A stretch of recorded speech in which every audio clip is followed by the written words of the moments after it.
మంత్రి జితన్ రామ్ మాంఝీ మనవరాలైన సుష్మాదేవి హత్యకు గురైన బ్రేకింగ్ వార్త ఇది. ఆమెను తన భర్త రమేష్ సింగే కాల్చి చంపేసినట్లుగా పోలీసులు వెల్లడించారు. బీహార్లోని గయా జిల్లా టెటువా గ్రామంలో ఈ ఘటన జరిగింది.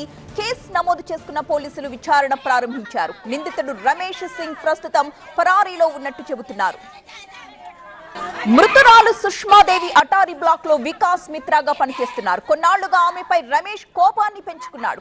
ఈ నేపథ్యంలోనే ఆమెను బలవంతంగా గదిలోకి తీసుకువెళ్లి బంధించాడు. ఆ తర్వాత ఆమె గుండెల్లో గన్తో కాల్చి పారిపోయాడు. దీంతో సుష్మా అక్కడికక్కడే మృతి చెందారు.